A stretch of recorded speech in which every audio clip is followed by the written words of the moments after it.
Do I recommend cannonballing or diving in? Stop! This video is all about the things that you can't do. That felt like it was like 102 things that I just shared with you.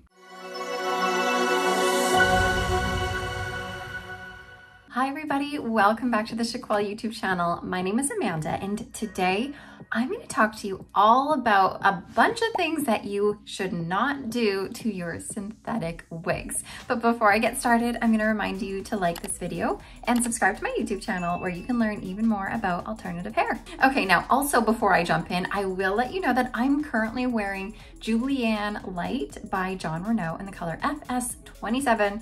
Also known as strawberry syrup. I have talked a little bit about this wig in the past. I had it in a video where I was talking about like mid-length wavy pieces. I will link that below here so you can go and check that out and learn a little bit more about her. But my goodness, this one is so cute. I absolutely love Julianne Lite for its realistic hairline, its lightweight and comfortable cap, and this just adorable style. But like I said, go check out that video if you are interested in learning a little bit more about Julianne Lite. Okay, let's get started here. So if you are new to wigs, and more specifically, if you are new to synthetic wigs, then first of all, welcome to the wig world. It is a fun, exciting, yet scary and confusing world to be in, especially in the beginning. And that's why I'm here, to try and help make your journey a little bit easier, to inform you a little bit more about what the heck is going on with these synthetics, and to just show you that it's not that scary and wigs are truly fun. But of course, what comes along with wearing wigs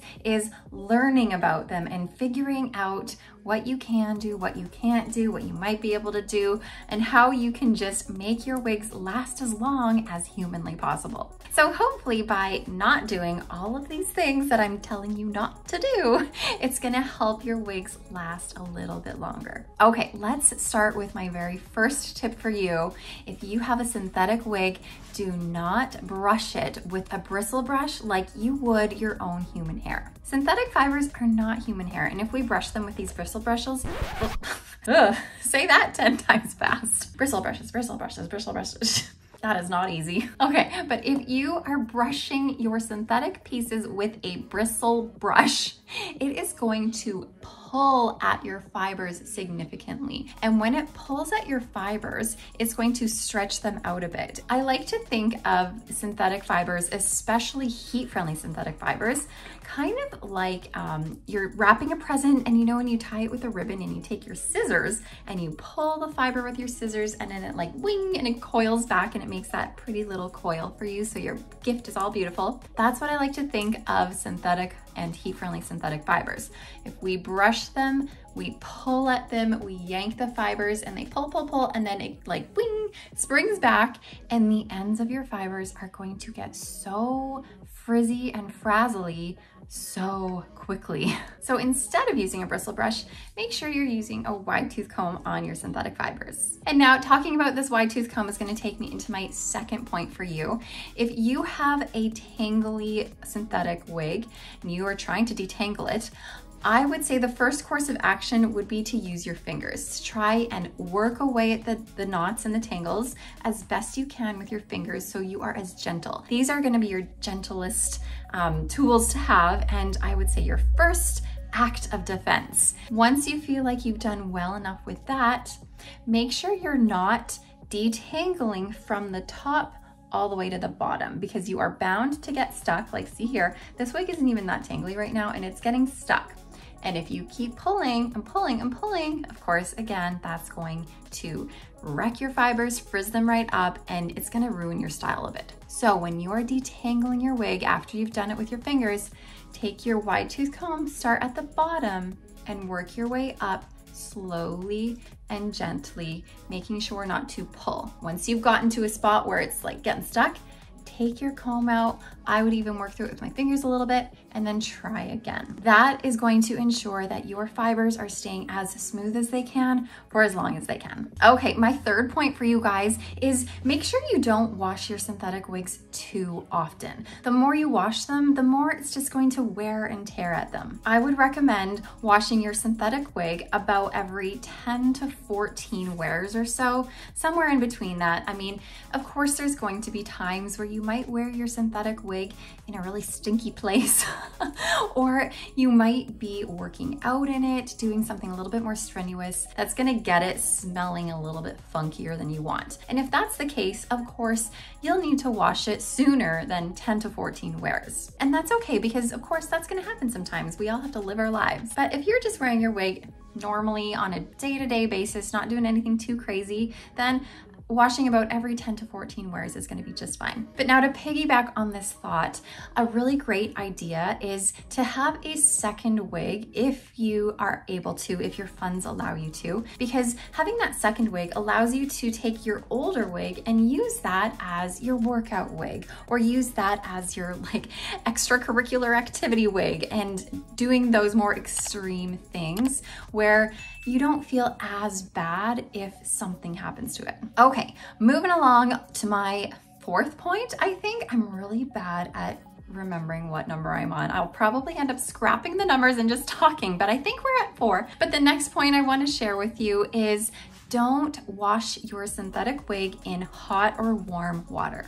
And the reason you don't want to do this is because your synthetic wigs have what's called style memory. They are going to keep that style. So for example, this one is going to keep these waves until heat is applied to it. So if you are washing your wavy wig, for example, in hot water or in warm water, it's really going to mess with the integrity of your style, and it's probably going to soften your curls a lot and just really make the style not the same as it was before you washed it. So instead of washing it in hot or warm water, make sure it's at least room temperature or cool. That is going to be a huge factor in making sure your style stays intact. All right, since we're along the topic of washing, my next point for you is to make sure you're not washing your synthetic wigs with human hair products. Using human hair shampoo and human hair conditioner on your synthetic wigs is going to cause more buildup on them, and it's gonna make them feel a little bit gunkier and heavier. They're not gonna move as lightly and freely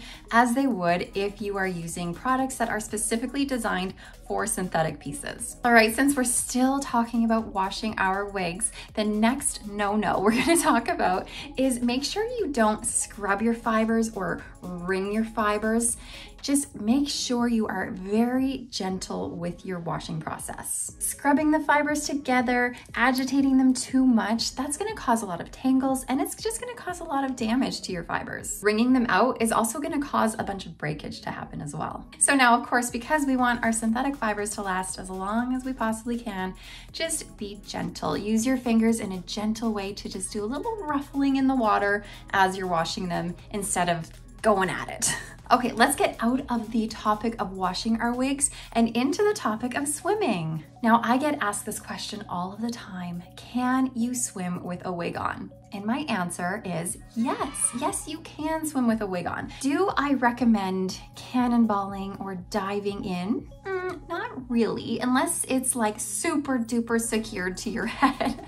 But when it comes to just swimming around, doing a couple nice laps, playing around in the pool, wading, floating, that kind of stuff, absolutely you can wear a synthetic wig. But now, of course, here I am telling you something that you can do when this video is all about the things that you can't do. So let me get into that. So even though you can go swimming with your wig on, what I suggest not to do is let your wig sit in that chlorine or salt water after you've gone swimming. Because chlorine and salt water have a tendency to break things down more easily, I definitely recommend rinsing your synthetic piece in some fresh water as soon as you can after you've gone swimming. All right, moving along to number 8, 9, 7. I honestly have no idea, you guys.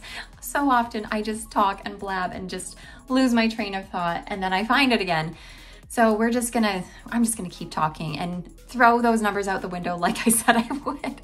Okay, so with synthetic wigs, often it is said that you should not use any heat on them. Now, in saying this, this is more of a precaution that the wig companies use, especially to all of the people who are new to wearing wigs. Heat can be a little bit confusing, especially because there are plain synthetic fibers and there is heat-friendly synthetic fibers. And depending on the fiber, you can use a certain temperature and you can use a certain type of heat. Now, I've done a lot of videos on using heat with heat-friendly fibers, and I've done a lot of videos on how to use heat or steam with synthetic fibers that you can definitely go and check out, and I can link those below as well. But basically the thing I am going to caution you with here as a what not to do is don't use heat that is too high for your fibers. Of course, synthetic fibers are not human hair. If you use heat that is too high for your type of fiber, it is going to either singe it or melt it and warp it, and of course that's going to ruin your fiber. Now, like I said, because I've done videos on using heat with fibers,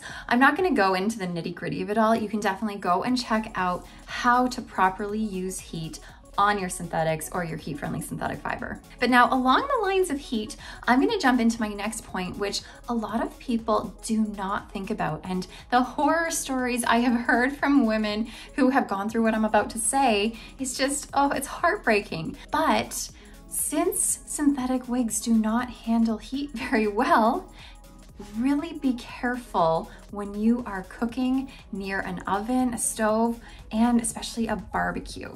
I would caution you to either not wear wigs at all when you're cooking or barbecuing, or to put some kind of a scarf around your head, tie it back, something that's going to block the heat from getting to your fiber, of course. However, that being said, I personally do cook with my wigs on often, and what I find that tends to be the problem is the initial blast of heat. So for example, when you open the oven right away, it's, as you're opening it, that air comes out and it hits you like whoosh, and that initial blast of that hot air escaping the oven, that is what is going to hurt your fibers, singe your fibers. I have done that earlier in my wig wearing journey, and I have singed my fibers. I've also done that, especially when opening up a barbecue. Just opened it right up and whoosh, all of that initial hot air just got me and ruined my wig. But let me get back to what I was saying, how I often do cook in my synthetic wigs. But because it's that initial blast of heat, what I tend to do is stand to the side, and then I open the oven with me to the side, give it like a second to breathe and mix with the air, and then I can go back in front of the oven and feel safe enough to grab everything out of the oven, or the barbecue, I guess. But that being said, you still don't want to like stick your whole head right in the oven or the barbecue. I still tend to stay back a little bit. All right, we're gonna move right along to the next point because we are almost done here, you guys. Now, the next point I wanna share with you, this one, although I say not to do it, I can understand why people would do it. And I'm not gonna tell you not to do it. I'm just gonna tell you what might happen if you do it. And that is that I would say, try your best not to sleep in your wigs. Now, again, I understand how there are people out there who are just not ready to expose their heads to their partner, to anyone around them.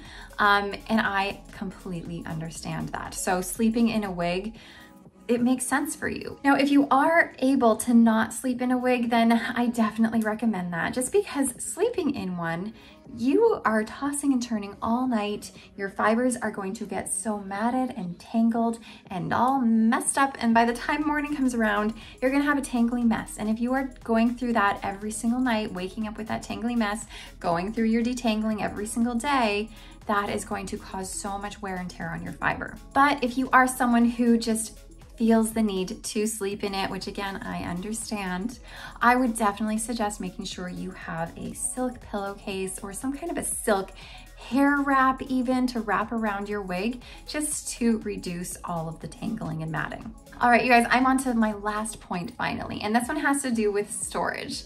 What I would say to you is don't leave your wigs laying around the house. Don't leave them laying on the floor, on the couch, on your kitchen table. I know that I am guilty of doing that sometimes, quite honestly, but the more and more I leave them around the house, I find that they get so tangly sometimes, especially because I have kids. But when my kids see my wigs laying around, they definitely do things to it. And this is especially going to be a problem if you have a cat or a dog. My goodness, they are going to grab hold of that thing if it is not stored in a place that's away. Now, just the other day, actually, I took my wig off and I laid it on my bed. I just put it there because I was feeling lazy and didn't want to put it on my wig stand. So I laid it on my bed. My son comes into the room and he, you know, these kids are destructive sometimes. He's just like flailing around and my wig falls off the bed. I'm like, okay, well, whatever, it's on the floor now, I'll get it later. But then he's walking around the room talking to me, just, you know, he's not meaning to, but he just starts kicking my wig. He's just kicking it around the floor and I'm like, stop. And then I get to it, my poor wig, and it's just this like, tangly, matted mess. So then I had to work at it to try and get all those tangles out. So if you especially have kids or pets of some sort, try not to leave them around. Try to put them in a place that is going to store them properly. And even if you don't have kids or pets, storing them properly is going to help them keep their shape and just stay nice and fresh for you.